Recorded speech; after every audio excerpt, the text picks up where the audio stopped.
trégua de Natal foi um raro momento de paz em meio ao caos da Primeira Guerra Mundial. Na véspera do Natal de 1914, soldados alemães e britânicos na frente ocidental começaram a trocar saudações e cantar músicas natalinas. Aos poucos, a tensão deu lugar à curiosidade e os soldados se aventuraram pela terra de ninguém, o espaço entre as trincheiras, para trocar presentes e conversar. Se você ainda não é inscrito, clica para se inscrever e não perder nenhuma das nossas histórias, verdadeiras viagens através do tempo. Quer apoiar o canal? Considere se juntar ao nosso grupo de membros, mochileiros, desbravadores e viajantes do tempo. Mas se não puder, não tem problema, assistir, curtir, compartilhar e comentar já ajuda muito o canal. E se aparecer a opção hypar o vídeo, clique nela para que mais pessoas possam ver a nossa história. Eu sou Vanessa Silva, historiadora em formação.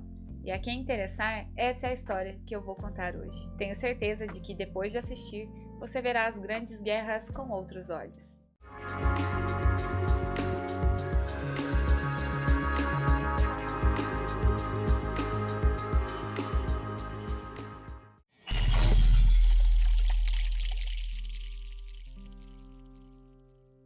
Hoje é véspera de Natal, e para falar sobre essa data, eu trouxe um fato inusitado da Primeira Guerra Mundial. Quando pensamos em guerra, logo imaginamos caos, tiros, vidas perdidas e destruição. Mas você já se perguntou como era o dia a dia dos soldados no combate? Será que todos os dias eram iguais? A guerra, em sua essência, é um fenômeno devastador, transformando seres humanos em meras peças em um jogo de tabuleiro. Muitos soldados eram apenas jovens com sonhos e vidas pela frente, obrigados a lutar não por suas crenças, mas por imposições políticas que estavam fora do seu controle. Talvez por isso tenha ocorrido, em dezembro de 1914, algo surpreendente, uma trégua de Natal entre soldados alemães e britânicos. Essa cena se repetiu em vários pontos da linha de frente. Houve cerimônias fúnebres conjuntas, canções natalinas e teriam tido até jogos de futebol improvisados. Mas é importante lembrar que a trégua não foi geral. Enquanto alguns setores confraternizavam,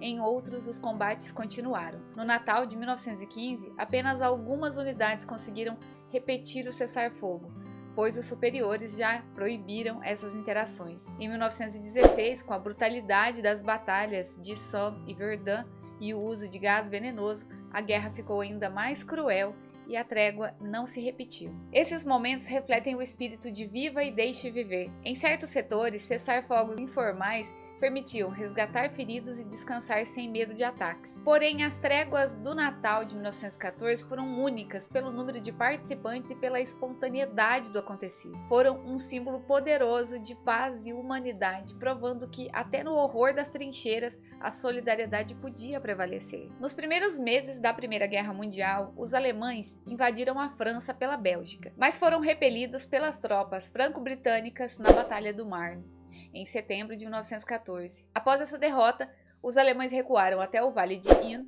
e começaram a fortificar suas posições defensivas. No mesmo mês, as tropas aliadas tentaram, sem sucesso, romper essas defesas na Batalha de Inn. Esse impasse levou à construção de um complexo sistema de trincheiras, valas profundas cavadas na terra, usadas pelos soldados para se proteger dos ataques inimigos. Nelas, os soldados podiam se esconder, descansar e atirar sem ficarem completamente expostos. Ao norte das linhas alemãs, não havia defesas estabelecidas e começou a chamada Corrida para o Mar. Os dois exércitos tentaram flanquear um ao outro, resultando em combates intensos enquanto avançavam para o norte. No final de 1914, o avanço britânico em direção a Vlaanderen também se transformou em impasse. Em novembro de 1914, uma linha de frente contínua repleta de trincheiras se estendia do Mar do Norte até a fronteira com a Suíça. Apesar da violência do conflito, muitos soldados ainda acreditavam que voltariam para casa a tempo do Natal, mas essa esperança logo se desfez. A guerra só terminaria em 1918.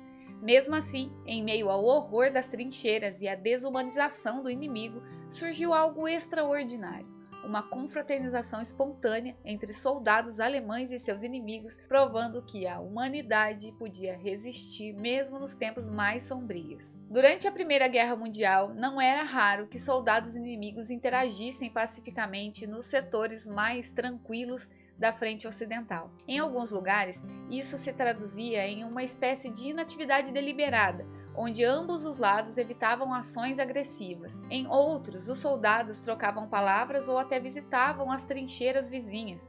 Essas tréguas informais começaram logo após a guerra se transformar em um conflito de trincheiras, por volta de novembro de 1914. À noite, enquanto recolhiam provisões, um silêncio respeitoso muitas vezes reinava entre os dois lados. No dia 1º de dezembro, por exemplo, um soldado britânico relatou a visita amigável de um sargento alemão à sua trincheira. Embora os franceses e alemães mantivessem relações geralmente mais tensas, também houve casos de confraternização. No início de dezembro, um cirurgião alemão descreveu uma trégua de meia hora para recuperar corpos, quando os soldados trocaram jornais. Mesmo assim, os oficiais desaprovavam esses momentos. Em 7 de dezembro, um jovem, Charles de Gaulle, que viria a ser presidente da França no futuro, chamou esse comportamento de lamentável. Já o comandante Victor Durbal alertou sobre as consequências infelizes dessa familiaridade. O clima também influenciava as tréguas. Quando as trincheiras inundavam, os combates diminuíam, mas logo recomeçavam quando o tempo melhorava. A proximidade entre as trincheiras facilitava saudações e até combinava reuniões. Muitos soldados alemães que haviam vivido na Inglaterra falavam inglês e conversavam sobre futebol e até romances. A música também teve um papel importante. À noite era comum os soldados cantarem para se entreter ou brincar com os inimigos. Em dezembro, o oficial britânico Edward Hawes planejou um concerto de Natal para ensinar o inimigo todas as formas imagináveis de música em harmonia, uma resposta às constantes canções do hino alemão Das Lied Deutsch. No período que antecedeu o Natal de 1914, surgiram diversas iniciativas em busca de paz na Europa. Um desses esforços foi a Carta Aberta de Natal, uma mensagem de paz endereçada às mulheres da Alemanha e da Áustria. A carta foi assinada por 101 sufragistas britânicas, simbolizando a esperança de que a voz das mulheres pudesse ajudar a encerrar o conflito. Além disso, em 7 de dezembro, o Papa Bento XV fez um apelo tocante por um cessar-fogo oficial, pedindo que as armas permanecessem silenciosas, pelo menos durante a noite em que os anjos cantavam. Infelizmente, esse pedido foi rejeitado, mas refletia o desejo de muitos por um momento de paz em meio à destruição. Estima-se que cerca de 100 mil soldados alemães e britânicos participaram dessa trégua de Natal de 1914, na região de Ypres, especialmente em Saint-Yvon, onde o capitão Bruce Bairnsfather registrou o evento. Os soldados alemães decoraram suas trincheiras com velas e árvores iluminadas e cantaram canções natalinas como Noite Santa. Logo, os britânicos responderam da mesma forma e as saudações de Natal começaram a ser trocadas. Em pouco tempo, alguns soldados se encontraram na terra de ninguém. Lá trocaram pequenos presentes, comida, tabaco, álcool e até botões e chapéus como lembranças.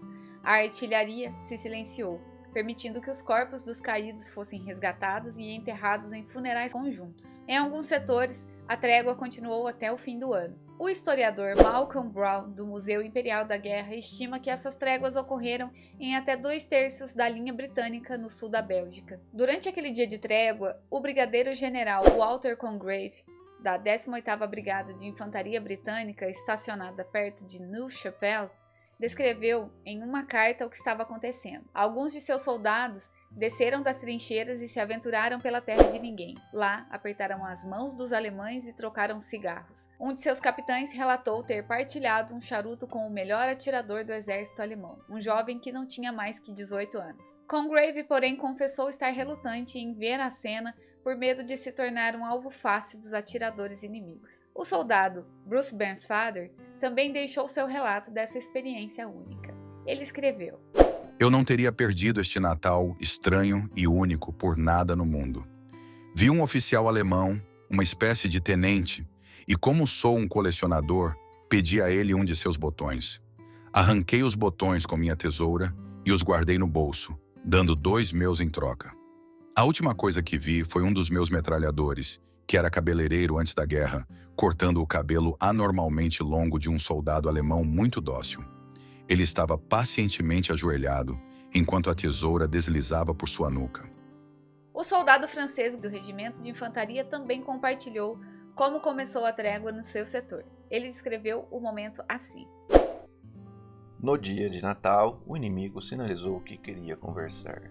Fui eu quem fui até as trincheiras deles.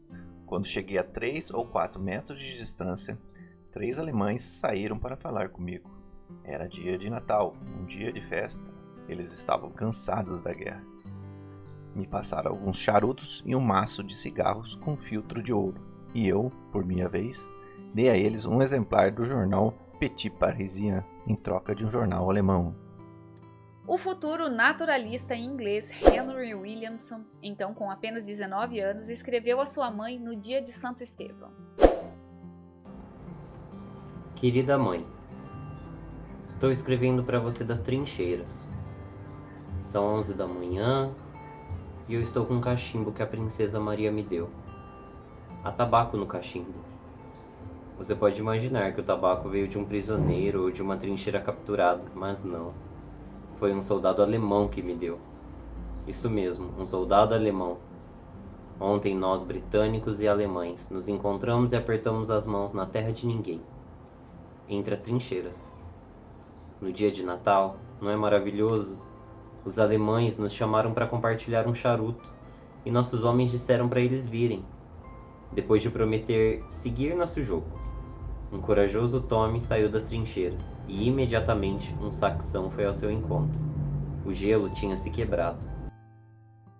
O capitão Edward Halls compartilhou uma memória impressionante da trégua de Natal. Ele contou que o primeiro intérprete que encontrou entre as fileiras alemãs era de Suffolk, onde havia deixado sua namorada. A conversa, no entanto, logo se transformou em algo mais, quando começaram a cantar Auld Lang Syne, a tradicional canção escocesa. Soldados ingleses, escoceses, irlandeses, prussianos e Württembergs se uniram em harmonia, criando uma cena que ele descreveu como absolutamente incrível. Halls admitiu: se eu tivesse visto em um filme, teria jurado que era falso. Essa fraternização não agradou a todos. O general Horace Smith Dorrien, comandante do 2º Corpo Britânico, emitiu ordens proibindo qualquer comunicação amistosa com os alemães. Já o Adolf, o cabo da infantaria bávara, o famoso líder do bigode da Alemanha, criticou a trégua, questionando a honra dos soldados que participaram. Ainda assim, a paz temporária se estendeu a outros setores da frente. Em Comines, na França, soldados franceses e alemães também se encontraram em dezembro de 1914. Pierre Morillon, um dos soldados franceses, escreveu aos pais sobre o momento. Os boches agitaram uma bandeira branca e gritaram: "Camaradas, camaradas, encontro!" Como não nos movemos, eles se aproximaram desarmados, liderados por um policial. Eles estavam terrivelmente sujos, e nós também. Morillon ainda pediu em tom confidencial: não fale com ninguém sobre isso, nem mencionamos para os outros soldados. Em outro local, nas trincheiras ao redor do rio Isère, os belgas também protagonizaram uma pequena trégua, pedindo permissão para enviar cartas para seus familiares na parte do país ocupada pelos alemães. E em Vosges, uma trégua espontânea foi registrada em 1915, quando as tropas alemãs e francesas, ao ouvirem os sinos de Natal, cessaram hostilidades e visitaram-se mutuamente, trocando vinho, tabaco, cigarros e presunto de Westfália. Como Richard Sherman, que estava nas trincheiras alemãs, escreveu, eles gostaram tanto que continuaram amigos mesmo depois do Natal. Apesar de a disciplina militar ter sido rapidamente restaurada, Richard Sherman, o responsável pelo setor alemão de Vosges, refletiu profundamente sobre o ocorrido. Ele desejou que jovens sensatos de todos os países tivessem locais de encontro onde pudessem se conhecer. Inspirado por essa ideia de paz e fraternidade, Sherman fundou em 1919 a Associação Alemã de Albergues da Juventude.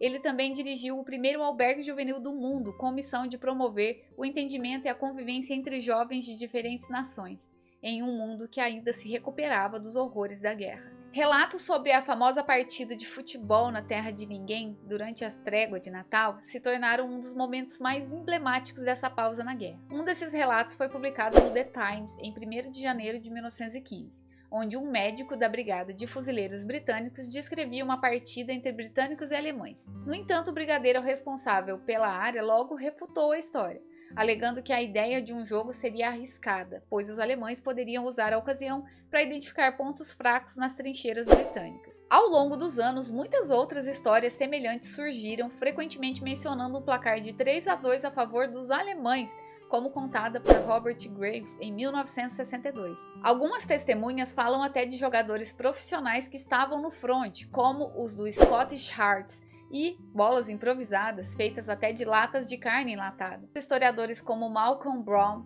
e Shirley Seaton, em 1984, sugeriram que os soldados provavelmente tentaram organizar um jogo, mas que o terreno dificultou isso. Já Chris Baker, autor de A Trégua, o Dia em que a Guerra Parou, é mais cético e acredita que, embora seja possível que o jogo tenha ocorrido em alguns pontos, como Messine, falta evidência concreta do evento, especialmente por parte dos alemães. Para ele, se uma carta de um soldado alemão fosse encontrada, poderíamos ter uma versão mais confiável dessa história. De fato, há uma referência interessante do tenente Kurt Ziemisch, da infantaria saxônica, que afirma: os ingleses trouxeram uma bola de futebol das trincheiras e logo um jogo muito animado começou. Como foi maravilhoso e ao mesmo tempo estranho. Essa pequena citação se alinha com as conclusões do historiador Mike Dash, que em 2011 afirmou que há amplas evidências de que o futebol foi jogado durante a Trégua de Natal de 1914. Dash identificou pelo menos 3 ou 4 casos de jogos entre tropas de nacionalidades adversárias. Por exemplo, ele menciona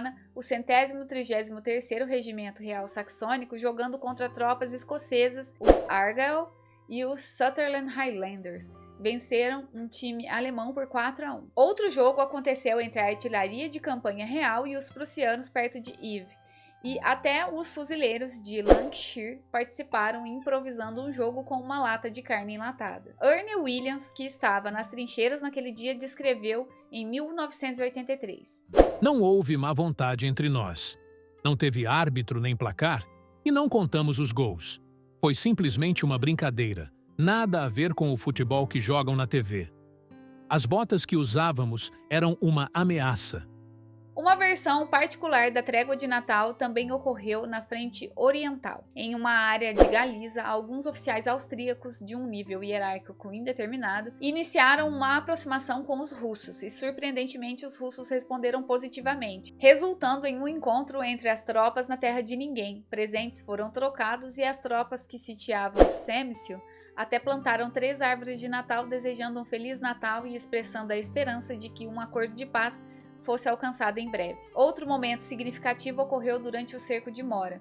Em 24 de dezembro de 1914, depois de quase 4 meses de cerco, os defensores alemães avistaram uma bandeira branca hasteada nas posições aliadas. Isolados de qualquer fonte de informação, muitos soldados alemães pensaram que a guerra na Europa havia chegado ao fim. O que realmente estava acontecendo era um gesto de boa vontade. Os britânicos haviam planejado enviar alguns presentes para o sargento Taylor, prisioneiro dos alemães. O comandante alemão, capitão Ernst von Haben, também recebeu um pacote do Capitão Fox, que continha cobertores, cigarros e uma árvore de Natal. Como parte desse gesto da trégua, os britânicos ofereceram um cessar-fogo para os dias 24 e 25 de dezembro, proposta que foi prontamente aceita pelos alemães. Durante esses dias, autoridades britânicas e alemãs se reuniram várias vezes para trocar presentes. Em 1º de janeiro de 1915, os britânicos novamente hastearam uma bandeira branca e organizaram um encontro entre von Haben e Fox, que já se conheciam antes da guerra. As forças francesas não respeitaram o cessar-fogo e continuaram a bombardear as posições alemãs. Os acontecimentos da trégua só foram amplamente divulgados uma semana depois, devido a um embargo da imprensa não oficial que foi finalmente quebrado pelo New York Times em 31 de dezembro de 1914. Rapidamente, os jornais britânicos começaram a reproduzir a história, publicando relatos em primeira mão de soldados que estavam no terreno. Esses relatos, retirados de cartas enviadas a seus familiares, descreviam a trégua como uma das maiores surpresas de uma guerra surpreendente. Em 8 de janeiro, os jornais britânicos obtiveram fotografias do evento, e tanto o Daily Mirror quanto o Daily Sketch abriram suas primeiras páginas com imagens dos soldados britânicos e alemães confraternizando e cantando nas trincheiras. A cobertura foi geralmente positiva. O Times elogiou a falta de malícia de ambos os lados, enquanto o Sketch lamentou o absurdo da tragédia, que teve que recomeçar após essa breve pausa. Entretanto, a cobertura na Alemanha foi muito mais limitada. Alguns jovens criticaram os soldados que participaram da trégua e nenhuma fotografia do evento foi publicada. Na França, a censura foi ainda mais severa, o que fez com que as notícias chegassem principalmente por meio de testemunhos de soldados feridos que estavam em hospitais. Com o aumento dos rumores, a imprensa francesa teve que se manifestar publicando um memorando do governo que afirmava que confraternizar com o inimigo seria um ato de traição. No início de janeiro, um relatório oficial sobre a trégua foi divulgado, afirmando que ela havia ocorrido apenas em setores restritos da linha de frente britânica e que consistiu em pouco mais do que uma troca de canções que rapidamente degenerou em tiros. Após a trégua espontânea de Natal de 1914, houve várias tentativas de repetir as tréguas ao longo da guerra, mas essas tentativas frequentemente falharam devido às ordens de comando e à natureza impiedosa do conflito. Em 1915, por exemplo, uma unidade alemã tentou deixar as trincheiras com uma bandeira branca no domingo de Páscoa, mas foi avisada pelos britânicos antes que conseguissem fazer a aproximação. Em novembro daquele ano, outra unidade saxônica tentou confraternizar brevemente com o batalhão de Liverpool,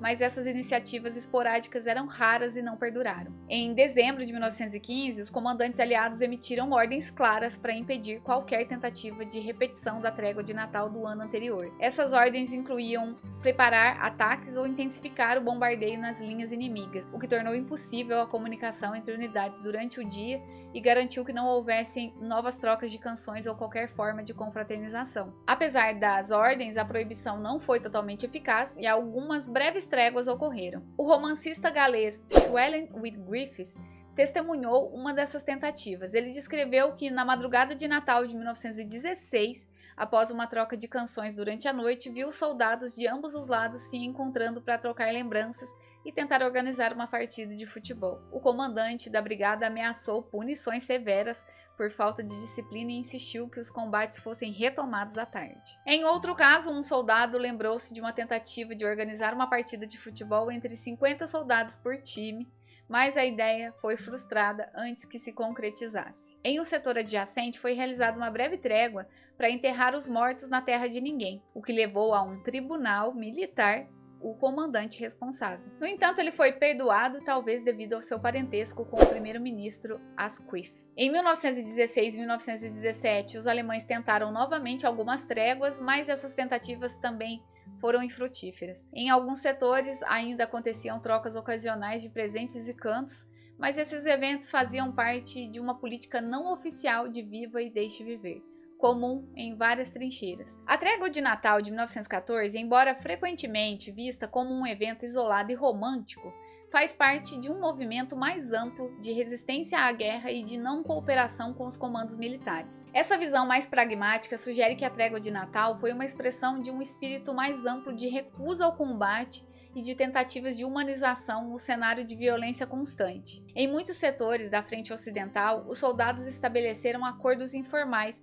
como pactos de não ataque durante horários específicos, como a hora do chá, das refeições ou durante as atividades de higiene. Esses acordos locais eram muitas vezes suficientes para reduzir significativamente as baixas e garantir algum controle sobre a vida dos soldados em um contexto de total desumanização da guerra. Esse fenômeno foi interpretado como parte do movimento que ficou conhecido, como já mencionei, Viva e Deixe Viver, uma filosofia que reflete a recusa em seguir a lógica da matança sem sentido que permeava os campos de batalha. Segundo o historiador Tony Ashworth, esses pactos informais e as tréguas locais deram aos soldados uma sensação de controle sobre sua própria existência, permitindo a eles encontrar momentos de humanidade em meio ao caos da guerra. A trégua de Natal, portanto, não seria um caso isolado, mas uma extensão de um espírito de não cooperação que também se manifestava em motins, greves, protestos pacíficos e até a recusa ativa de lutar. Quando o centenário da trégua de Natal foi comemorado em 2014, diversos governos e organizações promoveram iniciativas comemorativas para lembrar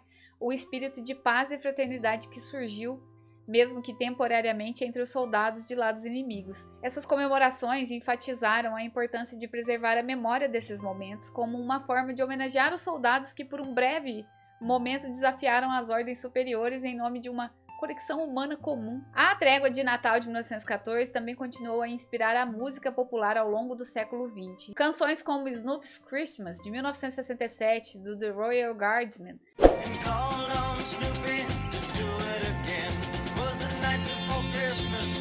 homenageiam esse momento com um toque lúdico, narrando o encontro entre soldados britânicos e alemães, personificados por Snoopy e o Barão Vermelho. Em Pipes of Peace, 1983,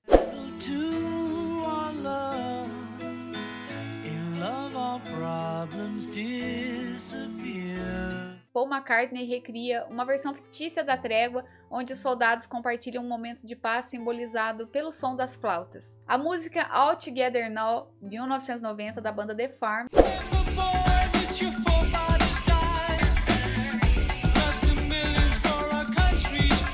também celebra a união entre nacionalidades, sendo regravada em 2014, no centenário da trégua. Outros artistas como Mike Harding, John McCutcheon e Garth Brooks também criaram canções sobre a paz temporária e os horrores da guerra. O álbum Ypres, 2014, da banda Tiny Sticks, reflete sobre a Primeira Guerra Mundial e inclui uma referência à trégua, enquanto 1914, The Carol of Christmas, de Chris Eaton,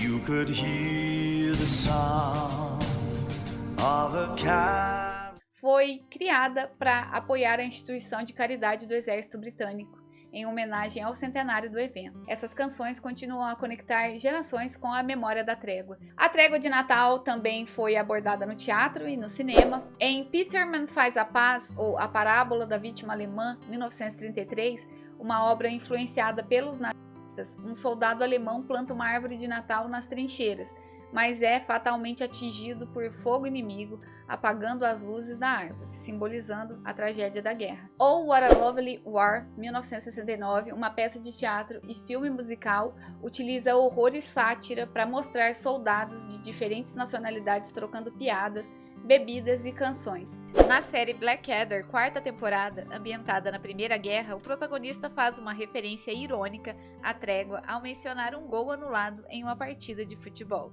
A Midnight Clear, 1992, ambientado na Segunda Guerra Mundial, interpreta a trégua de Natal mostrando soldados em momentos de solidariedade apesar do conflito. Essas produções nos lembram a trégua, mas também exploram as complexas dinâmicas humanas como solidariedade e resistência à violência contrastadas com toda a tragédia. Em 2014, também durante o centenário, diversas iniciativas buscaram relembrar o espírito de fraternidade que surgiu. Houve ações comerciais, como do supermercado Sainsbury's,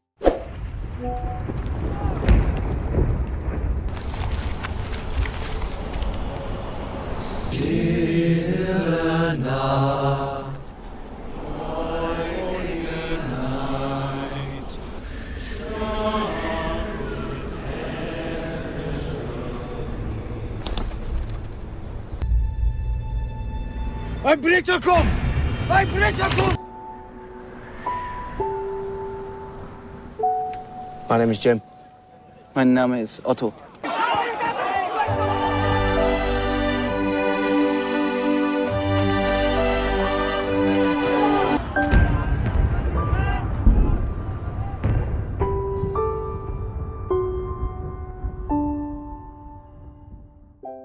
E a UEFA também se envolveu nas comemorações, organizando eventos e criando um vídeo promocional com jogadores de futebol ingleses, franceses e alemães. O vídeo destaca a união através do esporte. Em 11 de novembro de 2008, Frelinghien, na França, recebeu um emocionante monumento em homenagem à trégua de Natal de 1914. A cerimônia contou com a realização de uma partida de futebol entre descendentes dos fuzileiros galeses e de um batalhão alemão, com os galeses saindo vitoriosos por 2-1.